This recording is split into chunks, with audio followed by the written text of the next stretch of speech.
Kudos to you and welcome to my summary video for finishing the course on how to solve a systems of equations by graphing. I wanted to create this video just to kind of summarize a little bit of what you should kind of take away from this course and also kind of summarize some tips and tricks and as well as maybe some common mistakes that a lot of students happen. So first of all, let's just kind of go over the process again. When you're provided with two equations, what you're going to want to do is set them into a format that you can graph them. Preferably for me, that's going to be slope-intercept form. So I'll rewrite both equations if they're not already in slope-intercept form into slope-intercept form, so therefore I can graph them.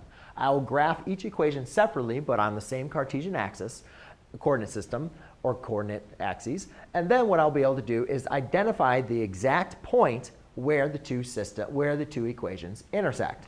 Now, if those two equations intersect at one point, or if they intersect at all, we call that system consistent. Now, if they intersect at one point, it is independent. And if they intersect at all points, meaning they're the same line right on top of each other, we call that dependent. Now, if the two equations are parallel, meaning therefore they do not intersect at all, we call that an inconsistent system.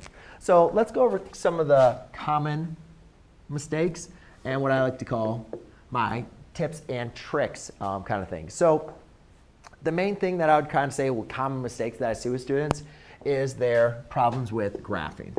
All right, so if you're coming up on a test or you really just have a tough time finding the solution, make sure you know how to graph and also set them up into different equations. So as far as my tips and tricks, the first thing I would probably say is forget about graphing, go by inspection.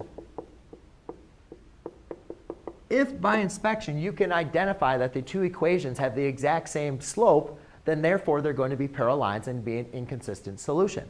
Also, sometimes you might be by inspection be able to identify that the lines are exactly the same, just maybe rewritten in different ways. So therefore you can identify that the system of equations is a dependent solution.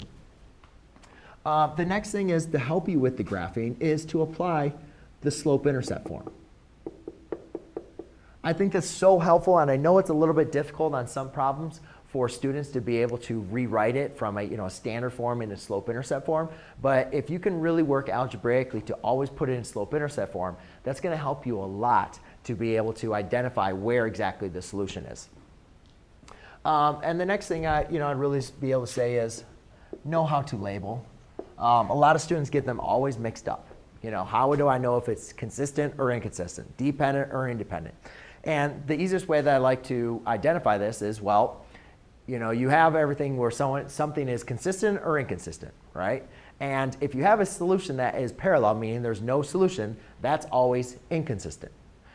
So therefore, everything else would be consistent. So if they intersect, consistent. If they don't intersect, inconsistent, right?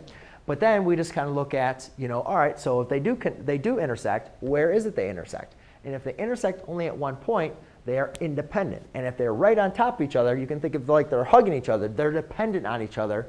So therefore, that is a dependent solution.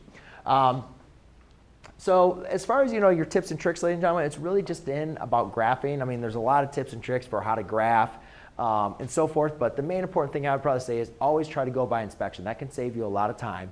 And then when you're graphing, try to rewrite it into slope-intercept form.